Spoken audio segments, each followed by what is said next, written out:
I'm Josh Liston from On the Bubble podcast, an oral history of television fandom, part of the Gunna Geek Network, just like the show you're checking out now. Shows on the network are individually owned and opinions expressed may not reflect others. Find other awesome geeky shows at gunnageeknetwork.com. Capes on the Couch podcast is for entertainment purposes only. Dr. Issues is a psychiatrist, but he is not your psychiatrist and does not have knowledge of your individual situation. For any personal mental health concerns, please consult your own healthcare providers. For medical emergencies, please call 911 or the designated number in your area immediately. Remember that you are not alone and help is out there.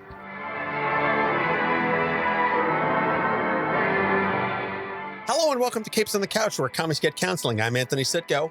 And I'm Dr. Issues. This is a fun one. Gear up, folks, and get your game on because we are going to be taking a look at Arcade, one of the most colorful villains in Marvel's catalog.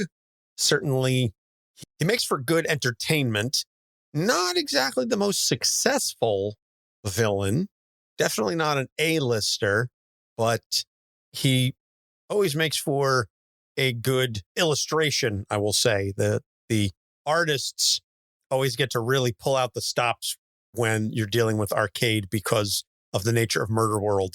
Yeah, absolutely. Have a lot of fun. Yeah, and the games. I never played, what was the one for, I think it was for Super Nintendo and Genesis. Right. No, I never played that either. I know what you're talking about. Yeah, there was a Murderworld X-Men game for the 16-bit systems. I'll have to play that one of these days just for, I guess, nostalgia purposes. I would say nostalgia, but I didn't play it. I'll have to go back and see if it still holds up. In any case, Matt W. picked this one. So you know there's going to be some good stuff here, as always, with a Matt selection. But first, let's get into the background. Arcade, created by Chris Claremont and John Byrne in Marvel Team-Up number 65, January 1978. He debuted as a hitman trying to kill Spider-Man and Captain Britain, Brian Braddock, in a game-like complex called the Murderworld. So he often reappears regularly, establishing a new Murderworld with the help of various assistants, Ms. Locke, Ms. Chambers, all of them designed to kill different heroes or pairs of heroes. Murderworld is always filled with elaborate traps to extract maximum entertainment out of the killing, but Arcade always leaves his victims a sporting chance to escape, which they overwhelmingly do. One of his biggest stories, however, was Avengers Arena, where he kidnapped 16 teen heroes and brought them to an island, forcing them to kill each other until one survives, Battle Royale-style. Unlike most previous stories, he does manage to kill off several of the heroes.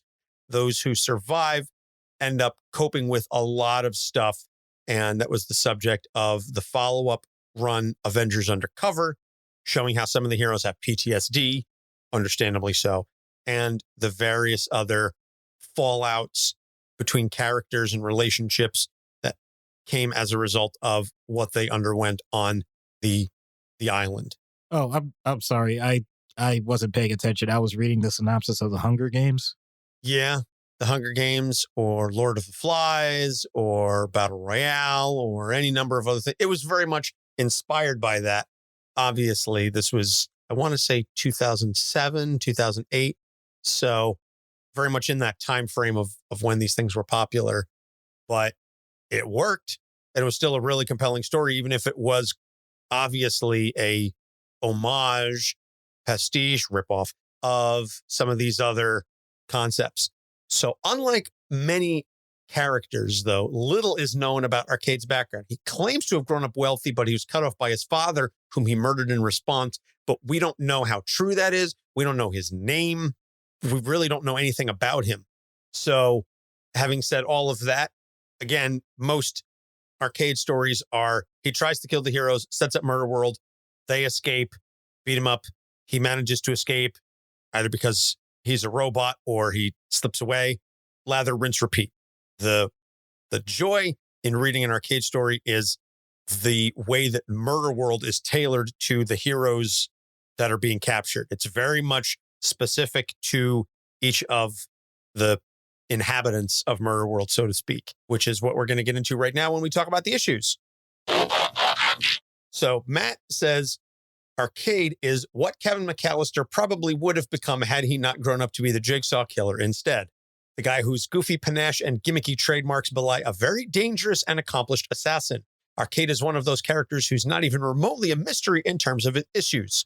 So issue number 1, obsession with violence for the sake of entertainment. Think of the amount of work that goes into building the murder worlds we've seen in the comics, finding the physical space, laying the foundation for construction, the blueprints, the design, building a structure strong enough to withstand the impact of superpowered beings, meticulously engineering multiple complex mechanical, electrical, computer, and robotic systems that all have to work in tandem with one another.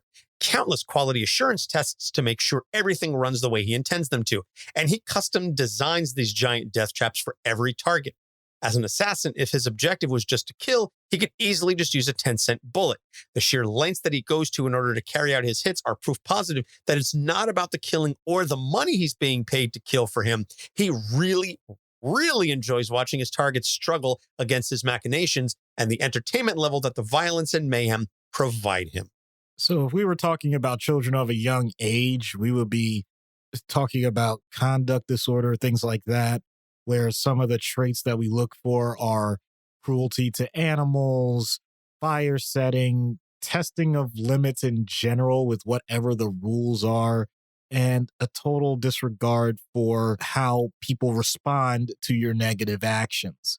So I don't know if Arcade had all of that exactly as a child, but doggone it, does he seem to fit if you put all that stuff together? Here's the part, though, that I think Matt is touching on, and maybe it wasn't even his intention, but I'll go ahead and I'll run with it. A person's personality traits, or even if they have a personality disorder, that doesn't necessarily define everything else about who they are, ironically, even though we call them personality disorders. So if someone, let's say, is antisocial or borderline or narcissistic or a combination of those things, that doesn't change perhaps their skill set with regards to how well they can complete tasks, how well they can learn a job, how well they can still do the things that other people do in any other sphere. So you can really end up with strange and unique combinations. And Arcade is a great example of that. This dude is a contractor and an engineer, basically, and does those things incredibly well. It just so happens that it dovetails with doing this other thing that is clearly a detriment to society and lethal. So how do you mix those two together? The answer is you really don't. You have to take them for what they are. So the fact that he puts his all effort and energy into it kind of reminds me of what I remember being told when we were reviewing psychoanalysis cases during my residency. Although it's not the intention, sometimes during the course of therapy, if a person happens to be a thief, you end up making them a better thief. So this is incredible, where there are many other parts of grit, determination, and whatever else you can come up with that would allow him to even survive something like this. Because let's be honest, this isn't even a matter of what you view in society as right and wrong. This is simply anyone that's looking to do this enough times is going to end up dead, because either the people that he's doing it against are going to kill him, or society, if you're in a certain format, you're going to end up getting a death penalty when you get caught. So it's unlikely that anything like this would come up this way in real life, at least at this level.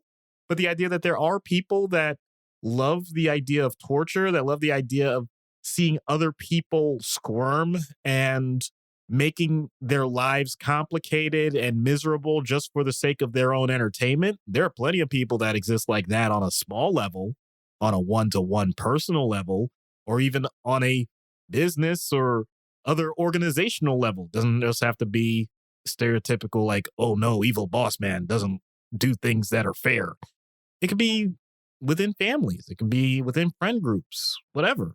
So these things can take very mild forms, and Arcade is just amplifying that with intense magnitudes. I can continue to rant about this, but really, it's just fascinating. And in all honesty, if it weren't for the fact that I knew more about the Joker based on my comic book reading, I think Arcade may have taken that place instead. Yeah, he definitely has some similarities with the Joker in terms of the doing it for the lulz or the evils. But to your real world analog point, it is terrifying to think that there are people out there who would even come close to this, that might view arcade as something to aspire to. That level of sociopathic disconnect from humanity is sadly not something we really have to fantasize about. I think we're just fortunate that we haven't seen more people try to actively do this, or at the very least, if they try, they're caught before they're really successful. At least I would hope so. But I will move on. Speaking of the disassociation, that's the second point that Matt brings up, so it's a perfect segue. Disassociation with his actions. Much like the Jigsaw Killer, Arcade will never build a death trap that doesn't allow his victims a sporting chance to escape. Arcade has no philosophical motive towards making his targets appreciate their lives. However, he just doesn't think the game is any fun if the outcome is predetermined in advance. This does tend to cause him to overlook part of his own responsibility in what he's doing. It's not me killing these people, it's Murderworld. It's completely possible for them to win the game I've put them in. They're just not very good at it. Yeah, now see, it can apply to antisocial, but I think this is much more in the narcissistic realm. The idea is that your responses or your actions are purely based on what your anticipation is of what other people do. And they play more of a role than you do. So a great example that's well known, if you look it up, is if someone is caught shoplifting. Sometimes the person will say, well, I mean, it's not even hurting anyone. We're talking about a big nameless corporation, and they already bake shrinkage into their numbers. Shrinkage being the term for shoplifting in the industry. So their point is, I'm not harming anyone just because I'm breaking a law, which really messes things up if you take that too far, even on its most basic level. So you could see how that really gets extrapolated here. The idea that you're contracted to do something and you put all of this constructed effort into it, once it's done. And as creators, we have to be careful about this too. When we create something, sometimes we'll say, and I also admit this, that's something I put out there. So whatever anybody does with it, like, that's up to them. I can't control how things go from there. Like, well, no, you continue to have a certain level of responsibility when something is produced, even if it has unintended consequences. So in this case, they were intended consequences. It's not even like you can add that extra layer of buffer in terms of why a person would have one thought completely different from another thought. And yet Arcade shows that all the time. He also has been shown to be cold-blooded. I'm not even talking about the Murderworld stuff itself. He has killed workers who he thought were not either backstabbing him or just plain old not doing things the way he would appreciate them doing it. So he's not above being that petty. And yet, usually when he's doing it, if you see it, I looked at some panels, and by the way, let's make this clear for those who aren't familiar with Arcade. He looks like a regular dude. He just kind of either wears a bow tie or, just whatever. He's not meant to be super exaggerated. He can be flashy, but not to the point of what you would consider to be classic supervillain or whatever, for the most part. My point is, the times where he makes those types of decisions, he's shown a much different way usually. He's shown much more, not this frenetic, fun-loving guy, but much more of the ho-hum, yeah, this is just what has to be done sometimes, you're dead. It's a wide range, and it doesn't always match what you would expect, which I think also goes along with the idea of dissociation. Your emotions are not matching your actions. And for usual cases with him, it's more the idea, how can you find joy in so many people suffering? But once in a while, it's more like, how can you be so mundane about the fact that people are dying? Either way, it's really not cool. The most common human reaction to death is either the sense that it's wrong, or it's sad, or it's scary. He doesn't get any of that. So I think that's really the most disturbing part to him. Yeah, it's clinical for him that, I was hired to do a job and I have to do it. I'm going to do it a certain way with my own flair. But the killing isn't the part that bothers him. It's the planning. It's the rigmarole. That's the part that I guess frustrates him or that he's focused on. Not whether or not someone dies. That's incidental almost, or just an outcome It's the planning that annoys him, which is really messed up. And if he were perhaps a little better at it, then maybe he wouldn't have to worry so much about issue number 3 that Matt brings up, which is inferiority complex. As revealed in the Avengers Arena arc, Arcade has an extremely poor reputation among both the superhero and supervillain community. Although he has a sterling record killing run-of-the-mill targets, he has failed to kill every single superhero he's ever been contracted to assassinate. This causes him to suffer a deep depression when he finds out about it at his own birthday party, no less. And it's the 3rd or 4th issue of the arc where it cuts to him basically flashing back to his party. And he's like, they're all laughing at me. They all think I'm a joke. So I'm going to show them I'm not. And boy, howdy, does he manage to overcompensate, which is a topic we just recently discussed. Oh, yeah. Oh, yeah. In this case, though, it's definitely narcissistic injury. Just the idea that everything that you know about yourself, either someone points out is wrong or just greatly misinterpreted, or even if it's not misinterpreted, it's a much different magnitude than what you expected it to be. So you could think of yourself as being the absolute best in something, and yet other people around you don't see it that way. But more importantly, heaven forbid anyone shows you direct evidence that proves that your own perception of a situation is highly inaccurate to the data that is gathered at hand. That type of splash of cold water can really demoralize you. And the idea when it comes to the depression that's mentioned is that it's not just that you have not done something as well as you had hoped. It's what does it say about you? And Anthony hit the nail perfectly on the head with that description.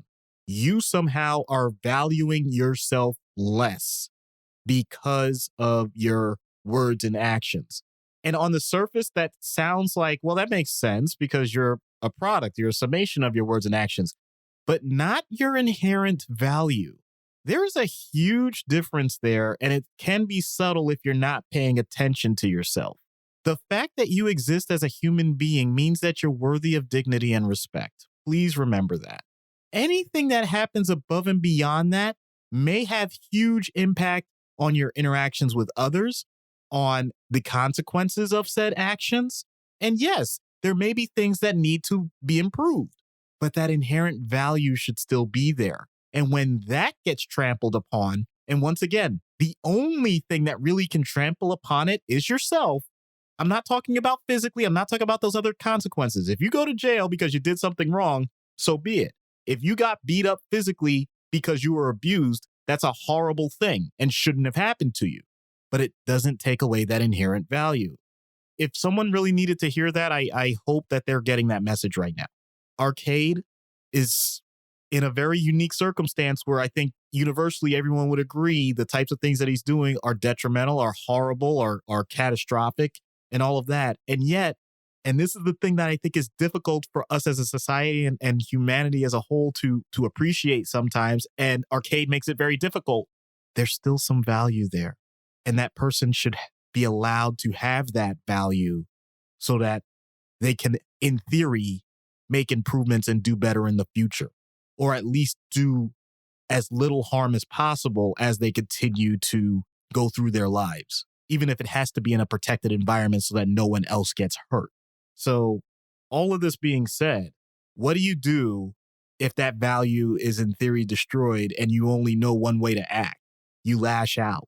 You have an intense level of anger. I know I've talked about depression being anger turned inward. Well, it's not a one-way street. It's not it's more like a revolving door. So that anger can go right back out towards everybody else. And that, when it happens, can have some really dire consequences. And that's what we see. Yes, I do absolutely agree that everybody has inherent value. It may not always come across in a productive way. And I think that's where there's a struggle with a lot of people. And even I think we all as individuals and collectively as society, we sometimes struggle with trying to find value in individuals who seem to only value tearing things down. Destruction is necessary in order to rebuild. And if focused towards a collective positive, I think you can really find some fantastic benefits from it. The problem comes from, as I said, finding value in those individuals who only seem to be completely interested in themselves and are willing to destroy everything else around them in order to either find or increase their own self-value. There's an inherent conflict there, and I don't know how to resolve it. As a person, conceptually, as a society, I'm not entirely clear what to do with that, because I think that some of the potential solutions run counter to the notion of freedom and free society and things of that nature. I mean, we could go like Clockwork Orange, Ludovico technique on some of these people and try and rewire their brains or what have you. Obviously, that's not healthy. That's not ethical. There's a whole host of other problems there. But how do you still maintain moving forward as a society, as a culture, as a planet, as a species, while allowing people like this to do what they do? It's the tolerance paradox. You cannot be tolerant of intolerance, or you end up with nothing and everything burns to the ground. Obviously, this is a topic that is meant for philosophy and sociology and things of that nature, but it definitely comes across with somebody like Arcade, because he can provide value if he just chooses to direct his talents, such as they are, towards something perhaps a little less violent. And spoiler alert, we do get into that a little bit in the skit. So we're going to take a break, plug some shows, and when we get back, we'll get into treatment. Stay tuned. Hey, this is Ken M. Padawan J. Coach Duffy. From the Ocho Duro Parlay Hour podcast. Every week, the ODPH is talking sports, movies, TV, comics, and more. It's always a parlay of topics on each episode. You can find the ODPH on Apple Podcasts, Google Podcasts, iHeartRadio, Spotify, Stitcher, Podbean, and wherever you find great podcasts, such as the one you're listening to right now. Don't forget to check out OchoDuroParlayHour.com, where you can find the links to all of the ODPH social media accounts, links to the bands whose music you hear each week on the show, hashtag 607 podcast info, and parlay points, our companion blog section of the show. Thanks for listening to the ODPH. Now get back to your regularly scheduled podcast. Do you love movies and psychology? Do you want to know what it would be like if Batman was in your therapy office? Listen to our podcast, Popcorn Psychology. 3 therapists dissect blockbuster movies, available everywhere you find podcasts. Hello, I'm Chris Claremont. You're listening to Capes on the Couch. And we're back. So treatment.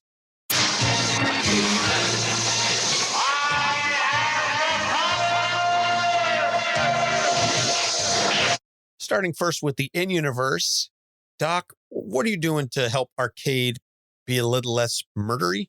So I love Matt's description of how meticulous he must be in building Murderworld. And I'm going to continue this riff that I've been on when it comes to in-universe treatments. I don't have a degree in engineering. I don't know all of those details. I understand some physics concepts, and I'm sure if I would have an opportunity to find out just how much pressure is necessary to crush someone's skull and what exactly is the velocity that you need to have something pushed as a projectile, even if it's like 2 tons, to just barely give a person an opportunity to dodge it at near superhuman speed, et cetera, et cetera.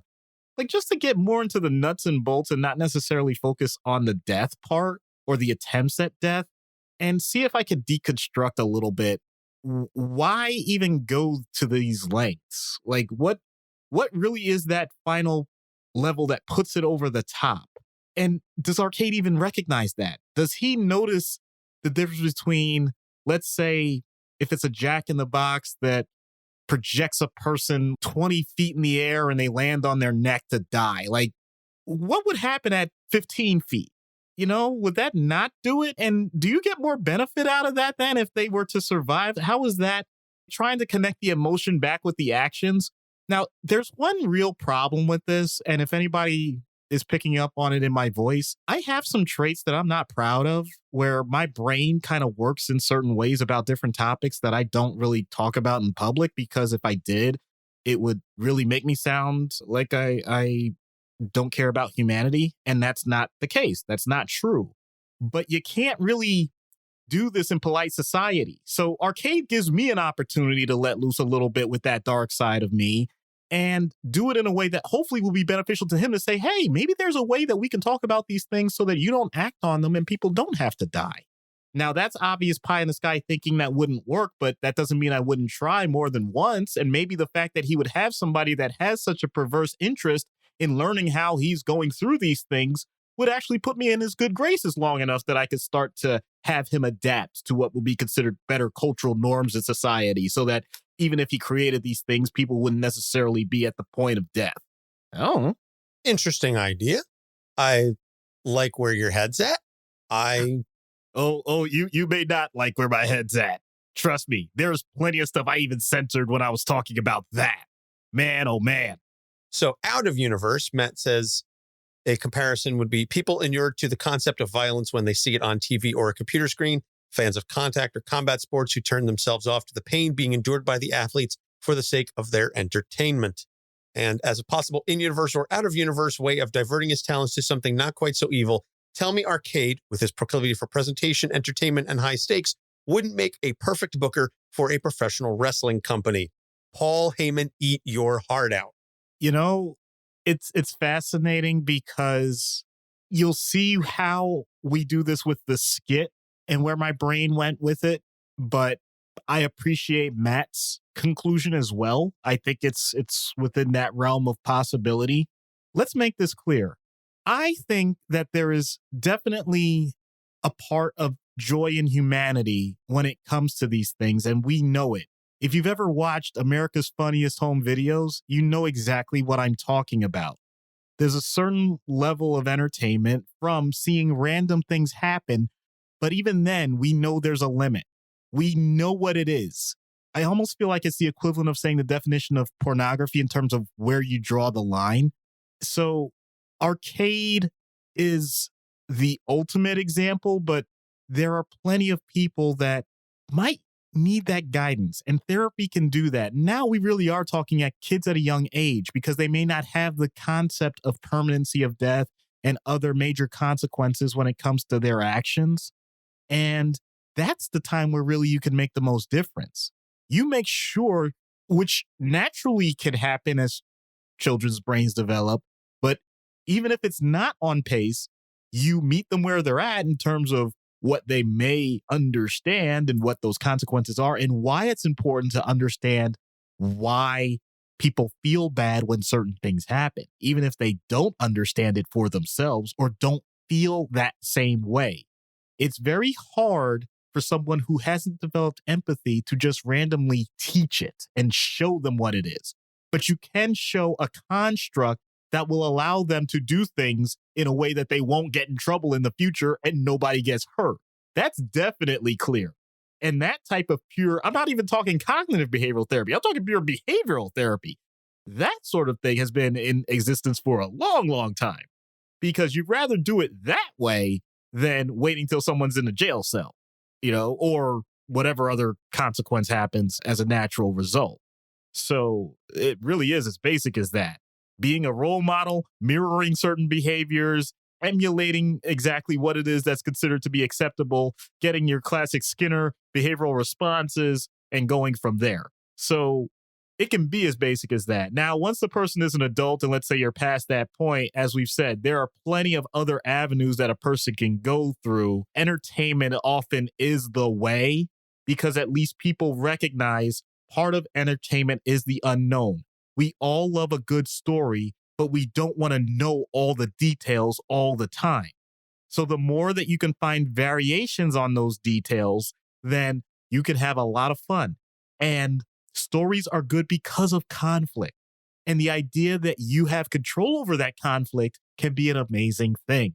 So yes, wrestling is an example of that. Any type of storytelling. And here's the other thing. There is storytelling in the world. Are you a marketer, an advertiser? Are you a person that is willing to be a salesman? You're basically telling people, I'm taking my life energy, which really is another definition of what money can be. All of your work and effort in a way that can then be changed for goods and services? Are you willing to demonstrate to people just how important it is that they take a part of that life energy and put it into something that you consider to be important? There's lots of different ways that a person can start to manipulate these things in a way that's not harmful and actually can be beneficial. So I don't want to just stop there and saying we're trying to do the least amount of harm. Like, we actually can do good. So I think therapy is a wonderful way to have someone explore this. And there are also other ways that people can do this for their own in terms of self-assessment. What are your strengths and weaknesses, and what can you do with them so that you don't end up killing people? Is that really that high a bar to set? Yeah. Modeling empathy is so important as a parent. I mean, I'm just looking at it from that perspective, never mind as a society. But just with my own kids, trying to explain to them why certain things are or are not acceptable, and tying it back to this notion of, very simply, it's the golden rule. Would you like this if it happened to you? No. Okay. Then maybe let's not do this to other people.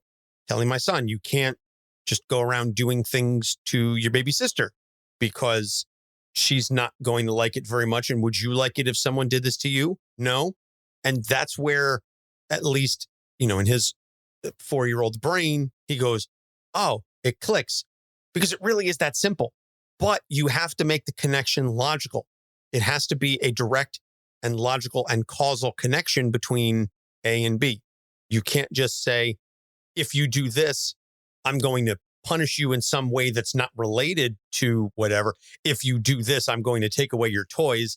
If you hit her, you can't play video games, because there's no connection. There's no relation to that. If you throw the toys all over the house, then they're going to break and you're not going to be able to play with them anymore. That he understands. If you hit her, then she's going to get upset and cry, and you wouldn't like that if someone did it to you. Then he gets it. Again, he's a child, he's 4 years old, so he's not always necessarily going to be able to do everything because he's still emotionally mature. He's 4 years old, but you do the work now so that when he's older and less impulsive and more mature, he has a foundation of understanding. I think that a lot of problems with people that lack empathy are because they didn't have good enough role models for that kind of empathetic behavior when they were growing up. And it's very much for children a case of, if you don't see it, I don't want to say you can't be it, but it's really hard to become what you can't see. And so that falls on all of us to help the next generation, whether it's our children, the children that are adjacent to us, nieces, nephews, what have yous, or even just kids that we see and encounter. Something I read recently was, be the person that you needed in your life when you were younger. And that kind of really resonates. And Arcade never had that because he grew up. I mean, we didn't really talk about this in the issues, but we didn't talk about the fact that he grew up very wealthy with a very detached family, and his dad cut him off. Assuming we take what little of his backstory we know at his word, his dad cut him off. So he probably didn't have the most supportive family growing up. That's why he's detached from humanity. And that's why he just chooses to take his frustrations out on people the way that he does. It's a shame, but it's a very Freudian response. So, yeah. And to Matt's other point, I would really, really love to have seen Arcade book the Attitude Era, especially with the hardcore stuff. Like EC Dub would have been absolutely bonkers, man. Oh, man. Honestly, in terms of like don't kill or whatever, but oh man, I'm really trying to think of which pay-per-view it was. I think it was a Backlash pay-per-view, but it was basically just this insane overbooked, like, I still think one of the best moments ever of, I'm trying to think of all the people that were involved in it. It was definitely The Rock, Stone Cold, Triple H.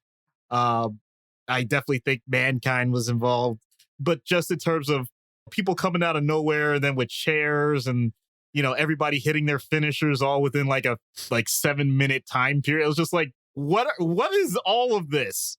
Like, who really thinks that this is the way things should go? And I love it. So anyway, I know that's way off tangent, but I want to see him book like ECW Barely Legal 1997. Like give me. Oh my God, I forgot. You got access to New Jack? Oh no. Oh. New Jack, Sandman. I'm saying now we're not even Balls talking. Mahoney. I'm saying now we're not even talking hypotheticals. I mean, if Arcade is booking New Jack, somebody dying. Somebody's going to get murdered. Oh, freaking Sabu! All of a sudden, just does like the first 1240 splash or something. I don't think a person's supposed to revolve that many times. Well, hey. When they're shot out of a cannon, they will. Oh, what's this? New Jack brings a staple gun to the match? He's not even trying to wrestle. He's just straight up just jamming things into people. Yeah. Paul Heyman, eat your heart out. So with all of this being said, let's see what happens when we get Arcade on Dr. Issues' couch. What? Where am I? Hello, Dr. Issues. Welcome to Murderworld. Who are you? I'm your friendly host, Arcade. You remember your stay here for the rest of your life. Unfortunately for you, that'll be, about 5 more minutes. What? You won't get away with this. As soon as I call... Call whom? With what? You have no phone, no technology, no nothing. Let's face it, Doc, you're lonelier than a pimple-faced teen on prom night. But it's not all bad news. Let me give you the rundown on exactly what's going to happen. You've got precisely 5 minutes to find the door that leads to your freedom, or this whole place will explode with the force of a hydrogen bomb, sending your atoms back into the oblivion from whence they came. Why do I have a feeling you're not exactly being honest with me? What would I have to gain from lying? You find the door, you walk away free. On my honor. No, all offense intended, that's not exactly encouraging. What's the catch? Fair enough, good sir. Now, if you walk through the door, you're free. Getting to the door, however, I make no promises. Oh, and your clock starts now. Okay, I think I see something in this wooded area. Whoa! Ha! Here's your first test. Sure, there's a doorway just a few feet away. If only the ground, walls, and ceiling wasn't covered with arthropods, bugs, and more legs than the Rockettes' Christmas Spectacular. Yeesh. Oh, that's right. I forgot you're terrified of bugs. Joke's on you.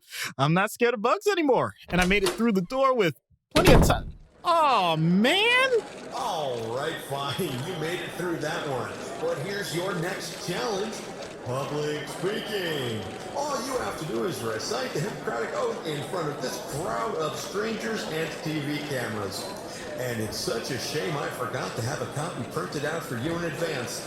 Clock's ticking and all that. Well, I guess you'll just have to... All right, let's do this. I do solemnly swear by that which I hold most sacred that I will be loyal to the profession of medicine and just and generous to its members. I will lead my life and practice my art in uprightness and honor, and unto whoever house I enter, I shall be for the good of the sick to the utmost of my power, holding myself apart from corruption, from tempting, from vice. I will exercise my art solely for the cure of my patients, and I'll perform no operation for criminal purpose, even if solicited. All right, hurry up and get to the finish so you can just die. But I didn't... God, you didn't stumble at all. Yeah, that's all right. Sorry, I'm not worried though, because there's no way you're going to make it through this last trap. Besides, you've only got about 30 seconds left, and you're not going to be able to solve this math problem right here. So the limit does not exist. I really thought I was going to do it this time. I did my research. I found out what you were afraid of, and then the math thing. I mean, like, who can do differential calculus in their head like that? You got some old data, man. I haven't been scared of bugs in years. Public speaking, dude, I've done plenty of speeches, and I host a podcast. And the math thing, did you do all that just for a Mean Girls reference? I gotta be honest, this wasn't my best work. I don't have my usual resources. I put a lot into Bitcoin, and whatever wasn't cash I had in Silicon Valley Bank. This kind of got slapped together. Yeah, I can tell. My question is why? Well, ever since I knocked off those teens, I was riding high for a while. Then things came crashing down, and I needed another big win. I thought taking out the psychiatrist to the Cape community would put me back on top. But why do you have to be back on top? Do you realize the level of engineering and coordination it takes to set something up like this? You have an understanding of logistics and detail most people could only dream of. If you stop trying to focus on killing people and, pivoted towards a legitimate business, you could be the best in the field at that. But where's the challenge? The sport in watching someone try to figure out if they'll live, the adrenaline rush that you get seeing a person's head explode like a balloon. Without that, it's all just blueprints and greenbacks. There's more to life than money. Surely you can appreciate that. I can, and far be it from me to tell someone not to pursue their passion, but when that passion comes at the expense of creating dangerous and deadly situations for innocent people, that's where... Oh, come off it, Doctor. You can't possibly believe these caped clowns are innocent. How much collateral damage do they cause on a regular basis? I'm willing to wager that even your office has been impacted by them on more than one occasion. That's not the point. That's no reason to hurt or kill them. I didn't hear a denial. And anyway, it's all in the name of entertainment. Do you watch sports, football, boxing, MMA? I just take humanity's innate thirst for blood and guts and take it to its logical extremes. We thrill at the idea of someone pounding a man's skull in until he's incapable of speech, leaving him functionally brain dead towards the end of his life. But someone giving him the mercy of delivering a killing blow, that's beyond the pale? Let me ask you, would you rather remember Ali going out gracefully in, say, 1978, or as a pale shell of his former self at the end of his life? Even if that's not a horrible analogy, which it absolutely is, you're ignoring the most important thing. Choice. You kidnap these people and force them to kill or survive. That's not fair at all. It's not a guarantee that they'll die. There's always a sporting chance. Something has to keep it interesting. Interesting for whom? That's my point. For me, of course. What difference does it make if it doesn't interest anyone else? But that's false too. Have you witnessed bare-knuckle brawls, slap fighting, high-speed racing? No one is there for competition alone. They all want to see someone's life changed forever. Or ended. I'm going to go back to this again. There's one thing you keep forgetting to mention. Choice. Free will. It's obvious that you want complete control and you want violence. That's a terrible combination. We are made to compete. It's our nature. And we are destined to die. I make sure these happen at peak performance value. Then what's the difference between a game and... A game. That's it. A game. What are you getting at? Ever seen Wipeout? Most Extreme Elimination Challenge, Ninja Warrior. Those are all voluntary shows with some brutal consequences, but people consider them to be in poor taste, not horrific. And so...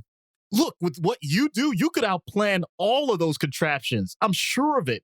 But you're so stuck on one note that you're limiting your creativity. It's death or nothing for you. That actually sounds dull. So you mean permanent disfigurement? Broader. How about temporary embarrassment? Self-doubt leading to self-actualization. Impossible mortal feats being made possible to the non-cape community. Well, necromancy is where I draw the line. Anyway, my point is, do you think you could create a course so devious that no one could solve it and still not die? There's a lot coming from me, but you are an absolute madman. Do you know that? Well, I'm sure it would have the backing of several major networks worth billions of dollars to the inventor and producer, which would allow you to create even more things in the future. My world is spinning right now. This is all absurd. You don't put people through trials and torture just to watch them succeed. Is it really that much worse than putting them through trials to die and they still succeed? Perhaps not. We'll just have to agree to disagree then. Wait, that's all? Like, no extra ranting, no threats to kill me or something? Like, that's it, just let me go? I gave you my word. You're not an interesting target anyway. You have no abilities, no talent, and it's obvious you don't do much for patients besides giving them guilt trips. Oh, that's a low blow. Compared to some of the things you said about me, I think we're even. So, no hard feelings. Shake on it? You serious right now? Always find ways to be serious when you're having fun, Doctor. All right.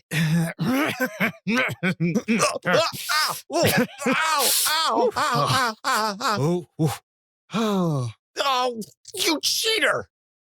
I may not know combat techniques, but I learned how to perform a patient takedown. You're not going anywhere till the proper authorities arrive. And it's not a great idea to leave restraint equipment around, even if you don't think anyone's alive to use it. This isn't fair. I demand a do-over. A reset. So you turned the game on him. Yeah. I mean, I would say it was a matter of survival, but I'd already survived. But I didn't trust him, so hopefully we get some really awesome obstacle course races that fun for all ages and deadly for none. I mean, it's got to be a little deadly. Not death deadly, but just a little dangerous. Of course. So recommended reading is Avengers Arena. It is a great story, even if it is a clear pastiche of the Battle Royale, Hunger Games, Lord of the Flies, etc. Still a good story. And it does a lot with some of the lesser known, lower tiered characters. And I'm not saying that as an insult. It's just a fact of the matter that Metal and Hazmat, not really the top tier names. I think the biggest name involved there is probably Nico from the Runaways. So definitely check that out. Upcoming episodes then, we've got Jonah Hex, Mr. Sinister, and a Creators on the Couch interview with Jeremy Whitley and Bree Indigo, the creators of the upcoming Dog Night OGN. We had a lot of fun talking to them. Good interview. And I'm definitely looking forward to getting my hands on the Dog Night story. So as always, you can find all of our episodes on our website, capesonthecouch.com. We are on Facebook, Instagram, Twitter, and TikTok at Capes on the Couch. You can also find us at the Gonna Geek Network. We are proud members of the Gonna Geek Network. Go to GonnaGeekNetwork.com and listen to other fantastic shows like Better Podcasting or Adventures in Aurelia, where you can check out things that are not comic book related, but still worthy of your time and attention. And if you listen to us on a platform that allows you to like, rate, and subscribe and review, please do so. If you leave us a review, email us at capesonthecouch@gmail.com with a screenshot of the review and your address, and we'll send you a sticker as a way to say thank you. So, as always, we appreciate our fans sharing and spreading the love. Doc. Sometimes, have to admit, it's all about the game and how you play it. It's all about control and if you can take it. It's all about your debt and if you can pay it. It's all about pain and who's gonna make it. I'm not doing the whole song. Because first off, you'd have to like tilt the microphone up above your head. And I know, I am not. No, I'm sorry. I am not doing that. Lemmy route. No way. Lemmy is God. Whew. Rest in peace to a legend. For Doc Issues, I'm Anthony Sitko saying thanks for listening. We'll see you next week. Capes on the Couch podcast is for entertainment purposes only. Dr. Issues is a psychiatrist, but he is not your psychiatrist and does not have knowledge of your individual situation. For any personal mental health concerns, please consult your own healthcare providers. For medical emergencies, please call 911 or the designated number in your area immediately. Remember that you are not alone and help is out there.